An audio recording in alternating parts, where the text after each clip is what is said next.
Hey YouTube, welcome back to Black Moon Willow's Tarot. Today I just felt like doing one last collective, and I just want to see what randomly comes out. And we'll see who it applies to. Out of all of the setups I have tried so far, if you have been watching some of my videos, I think I like this one the most. Maybe not the lighting, but I don't know. Let me know what you think in the comments if you don't mind, because I'm curious. Neat. I saw the Ace of Pentacles on the bottom of the deck, but oh my. Alright, so we have the Ten of Cups, the Death card, Ten of Swords, and the High Priestess. Let's do clarifiers for each. This is fascinating energy. Oh my god, again. Wow.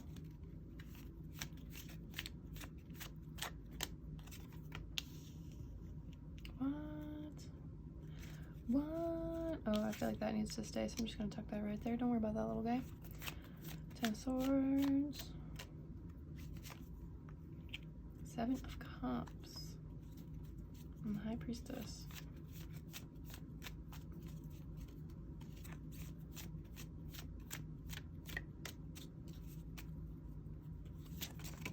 Oh my. Okay. Oh god. I don't know what to do with this. We're just gonna say that this crosses that. And what this crosses you? Yep. Alright, anyway, back to my clarifier for the High Priestess, please. Great. Wow. Okay, let's talk about it. Sorry, that was a lot of shuffling, but oh my god, it was also a lot of channeling all at once. Cool. I know you can't see the cards on the bottom, they don't matter right now. So the Ten of Cups with the Emperor.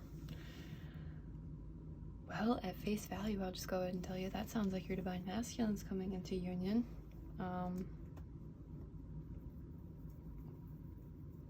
This is like not just love reading, this is like a whole life turnover and everything that you've kind of wished for coming true. And believe me when I say I'm not that type of reader to say that type of shit, okay?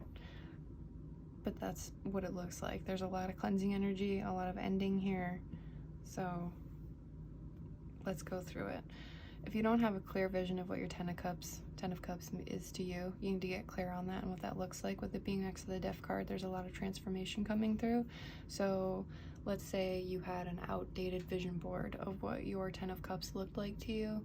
You need to go ahead and either literally physically create that vision board or visualize through exercises how you want to manifest, or just what the end state of what the Ten of Cups means to you. Because I feel like there's an energy coming through that's going to start pumping out what you ordered.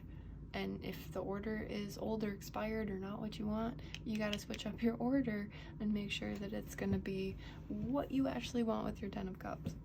Okay, so that's one little sidebar, but it's very important. The Emperor down here, so these cards fell kind of like in parallel. So we have the Hierophant and Temperance. So that's interesting. I don't do zodiacs so much, but this is Taurus and this is Sagittarius. Use it if it works, or not. Let's not. Okay, cool. So here with the Emperor, so I would say that I would actually take this as two different messages. So let's say the Emperor is a person for you, whether you're currently in union or not. Then this person seems like they're dealing with their spirituality or a relationship and healing going on in their spirituality or healing going on in their current relationship.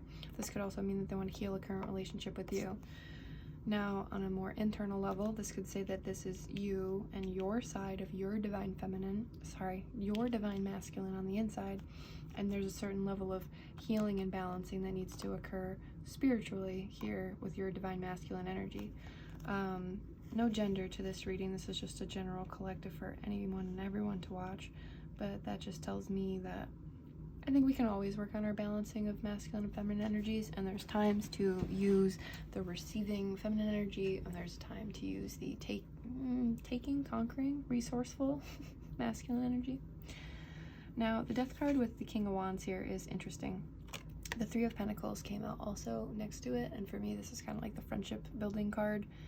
So the fact that there's two masculines next to each other, and the fact that the King of Wands is looking at the Emperor, who does not give two shits that he's next to the King of Wands, I find that fascinating.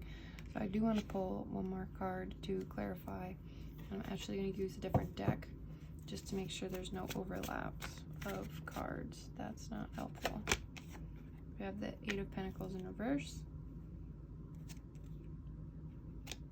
So this King of Wands energy is actually, I'm going to take this as more of a rebirth and a renewal in this position with possibly a friend, or this is someone from the past that you already know of who may have come out in Emperor energy in your life before. So whether this person's an ex-husband, a friend, you co-parent, or it's literally just a friend, the idea being that this person's kind of going through some of their own shit right now.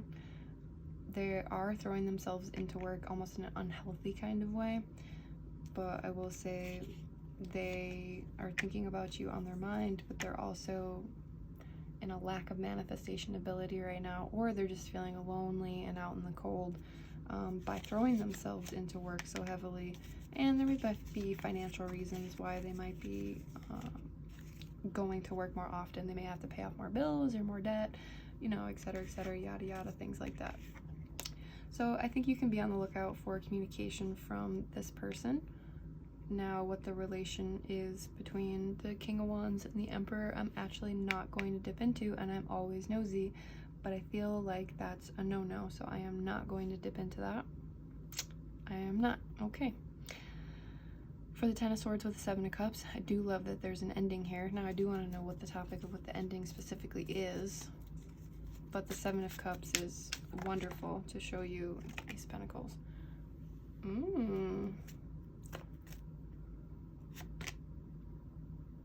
Love that. Yes. So here, I think this Ace of Pentacles is like, the Ace of Pentacles would be you offering something, or an offer to you, or money, or something material. I think this is your abundance. This whole spread's really about you. And I think that it's in the reverse because you are ending gross, fake, toxic, stagnant beliefs about yourself, which is fucking awesome, and opening yourself up for all these wonderful opportunities to, you know, not all these cups are good. This one's full of fire. Sometimes they're depicted full of snakes, etc., but sometimes they're freaking awesome, and it's just nice to have opportunities and possibilities. So you finally closing out this cycle means you have all of these new options. That's fucking awesome. And then the Page of Wands kind of just like fell in parallel here. We already talked about messages and communication from the King of Wands, so I'll pull a card to see why this popped out now for the Page of Wands. King of Pentacles. We got too many dudes coming out here, man. And the Page of Swords, Knight of Swords, King of Swords, Two of Pentacles. Interesting. Someone, quite possibly, is going to have quite a few questionable suitors coming their way. My goodness. Or a lot of past people resurfacing. Either way, there's going to be people knocking at your door for one way, reason, or another. So expect a lot of messages. I mean, that's 3 kings and the Emperor that have popped out in one reading, and that is not many cards for a spread. So just expect a lot of messages. I'm not going to clarify what each person wants, but just know that it's a page, so it's possibly immature, or a check-in, or hey, how you doing? Not like king conquering energy, but you know, it's not a knight either, so nothing to be too intimidated about. It's more maybe cute, innocent, or annoying, one of those kind of adjectives. The High Priestess with the 9 of Wands. Healing, we're silent, we're tired.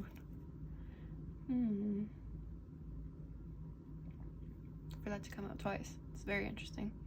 That just double highlights to me the fact that Spirit really wants you to visualize and illuminate what your 10 of Cups is to you, because I feel like you don't believe necessarily that it's right around the corner for you, but quite frankly, I don't care, because I don't think I need you, or spirit needs you to believe that it's around the corner. It just needs you to like update like the blueprint, you know? It needs you to update the blueprint because shit's happening. And oh my god, Ten of Swords again. Like endings are coming, new beginnings are happening. And that's that. But I want to dig a little bit deeper. Okay, so if for the High Priestess with the healing and the new, why the Nine of Wands? What are we up in arms about? I mean, I know it's going to be uncomfortable potentially for you to go through all of this death and rebirth and transformation of like everything that brings you happiness, but okay, I get it. I get it.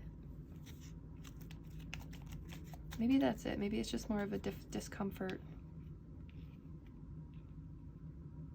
Potentially the idea that in order to find what your Ten of Cups means to you, you may have to seek some professional help and, you know, potentially therapy, closing out old cycles, old wounds, maybe saying things to people that you never got off your chest. You know, we don't live our life with regrets.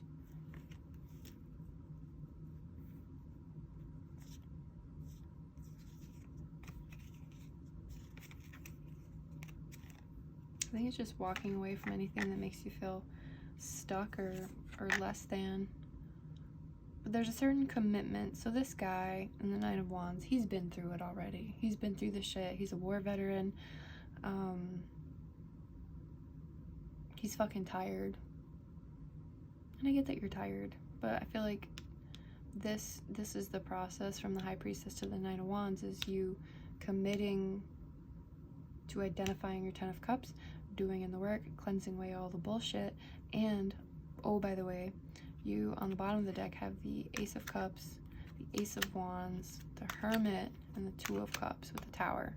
So I kind of sneak peeked at that for a second and I was like, well, I'll save that for later. I didn't even see the Two of Cups or the Tower.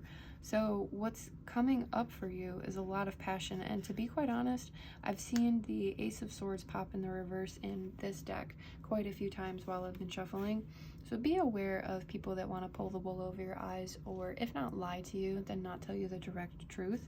So I feel like now is a time to really go internal and flush out all of the bullshit, like anything that's like rotten, doesn't serve you, doesn't make you feel good, any mean thoughts or bullies in your mind, like flush them down the toilet, light them on fire, not literally, don't at me, and make room for all this new. There is a lot of internal work that needs to be done here. I feel like you do have resources and people that'll help you, but right now is the time for action. And yeah, there's like a certain cleansing of pain here, but it's gonna be okay. Steady, consistent work will benefit you the most, and celebration is the outcome in the end. So no matter what, I think you're gonna be healed just fine. So this was actually a beautiful collective. I just wanted to practice going through some of my decks and telling some stories, if you will. So thank you for being here. Hope you took away something from this reading, and if you did, if you want to leave a comment down below, I'd love to take a look. I hope you have a blessed day, evening, or night, wherever you are in the world, and light and love to you. Bye-bye.